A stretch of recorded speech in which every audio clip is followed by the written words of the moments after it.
মুক্তিযুদ্ধ নিয়ে কথা বলা হয়। বিএনপির দাবি করে মুক্তিযুদ্ধের দল, অথচ বিএনপি প্রতিষ্ঠা হয়েছে 1981 সালে 1 সেপ্টেম্বর।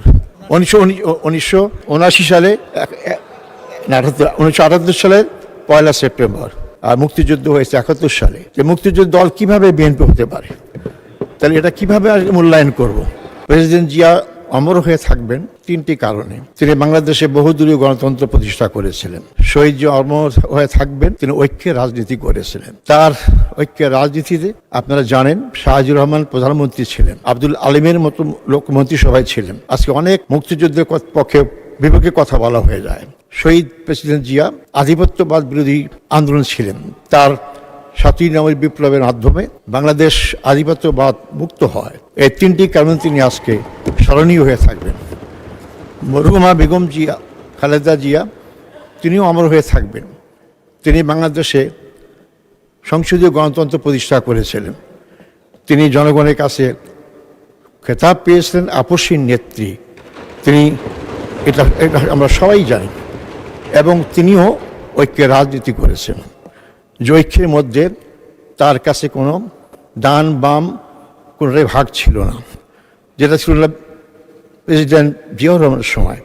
তিনি দেশকে গঠন করতে চেয়েছিলেন এবং করতে পেরেছিলেন। 1991 সালে আপনারা জানেন যে নির্বাচন পঞ্চম সংসদের হয়। সেই নির্বাচনে বিএনপি 140টি আসন পায়, আর জামাত ইসলামী পায় 18টা। তখন কিন্তু এই প্রশ্ন আসে নাই জামাত ইসলামী মুক্তিযুদ্ধ বিরোধী কি না। আমরা জামাত ইসলামের পক্ষ থেকেই আমরা সরকার গঠনের সমর্থন দিয়েই আমাদেরকে অফার করা হয়েছিল মন্ত্রিত্ব দেওয়ার জন্য। আমরা গ্রহণ করিনি। দেশ এবং জাতীয় বৃহত্তর স্বার্থে আমরা তাদের সাথেই ছিলাম। আমরা এরশাদ বিরুদ্ধে আন্দোলন করেছি, আওয়ামী লীগ বিরুদ্ধে আন্দোলন করেছি। আমরা সবাই একসাথে কাঁধে কাঁধ মিলে করেছি। 2001 সালে 4 দলীয় জোটের মাধ্যমে আমাদের সরকার গঠন করলাম। সেখানে আমাদের 2 জন মন্ত্রী ছিলেন। তৎকালীন বাংলাদেশ জামাত ইসলামের আমির সফল মন্ত্রী মাওলানা মতিউর রহমান নিজামী প্রথমে কৃষি মন্ত্রণালয় এবং পরবর্তী সময় শিল্প মন্ত্রীর দায়িত্ব পালন করেন, এবং মুজাহিদ সাহেবও ছিলেন। এই প্রসঙ্গে আমি তাদেরকে স্মরণ করি। আপনারা জানেন যে তাদেরকে মিথ্যা মামলায় সাজিয়ে তাদেরকে ফাঁসি দেওয়া হয়েছে। বাংলাদেশের রাজনৈতিক ইতিহাসে বিশেষ করে 16 বছরে দল হিসাবে বাংলাদেশ জামাত ইসলামীর চেয়ে কেউ নির্যাতন শিকার হয়নি। আর কোনো দলের প্রধান নেতা থেকে আরম্ভ করে সেক্রেটারি জেনারেল থেকে আরম্ভ করে 11 জন ভাইকে জেলখানায় ফাঁসি দিয়ে এবং বিনা চিকিৎসায় হত্যা করা হয়। এটা আর কোনো দলে ছিল না।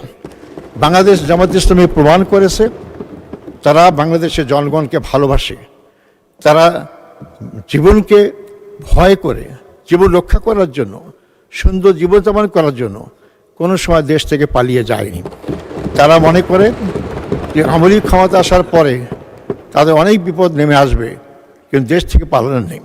এমনকি শহীদ মীর কাসেম আলী সাহেব তখন আমেরিকা অবস্থান করতেন। তাকে অনেকে বলেছে আপনি দেশে আসবেন না, গ্রেপ্তার করা হবে, মামলা দেওয়া হবে, ফাঁসি হবে। উনি বলেছেন বাংলাদেশ। আপনার সময় 6 মিনিট বৃদ্ধি করা হলো। ধন্যবাদ। তিনি দেশে এসেছেন, গ্রেপ্তার করা হয়েছে, ফাঁসির মঞ্চে গিয়েছেন, শহীদ হয়েছেন, কিন্তু দেশ তো ছাড়েন নাই। আমরা আজকে অনেকেই অনেক কথাই বলছি, আমি এই করেছি সেই করেছি। এদেশের জনগণ জানে কারা ত্যাগ বেশি স্বীকার করেছে।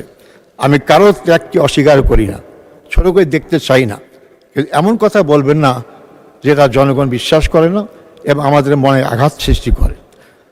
মাননীয় স্পিকার, মুক্তিযুদ্ধ নিয়ে কথা বলা হয়।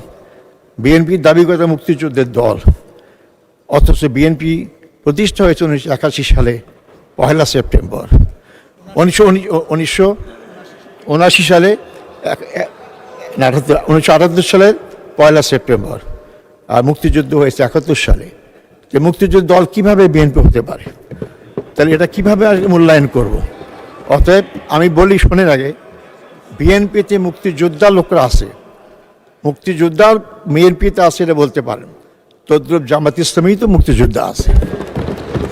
মাননীয় স্পিকার, এই জন্য আমাদেরকে সবাইকে মূল্যায়ন করতে হবে।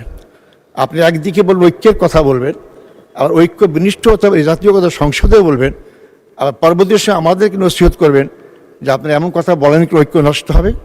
আমরা তো শহীদ জিয়া বেগম জিয়া মুখে এই কথা শুনিনি, আপনাদেরকে অস্বীকার করবেন?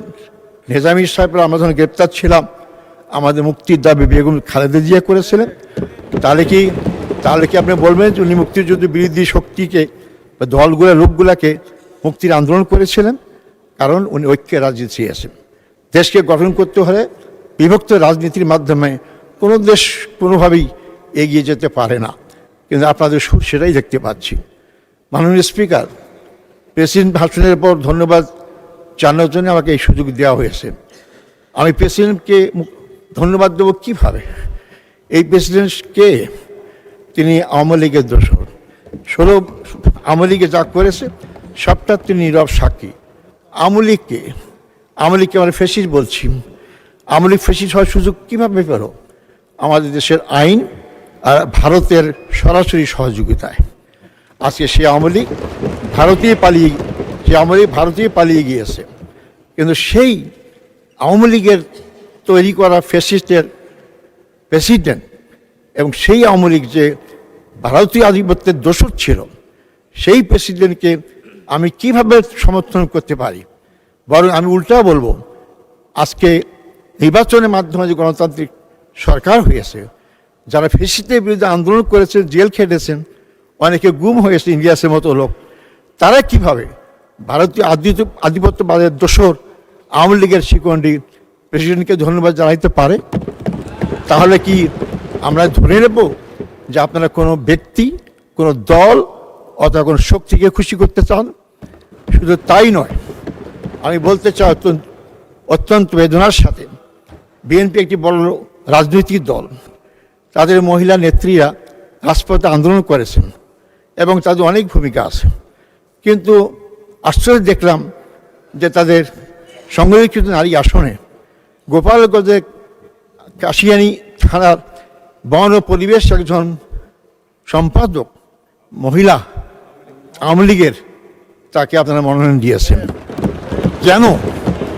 এটা কি আপনাদের দৈন্যতার কারণে যে আপনাদের কোনো মহিলা খুঁজে পাচ্ছেন না, নাকি আপনারা কোনো শক্তিকে খুশি করতে চান, তাদের সহযোগিতার ক্ষমতা থাকতে চান? এই প্রশ্নের জবাব আপনারা দেবেন। এই প্রশ্নগুলো জনগণের সামনে আসে, আপনারা খেয়াল রাখবেন।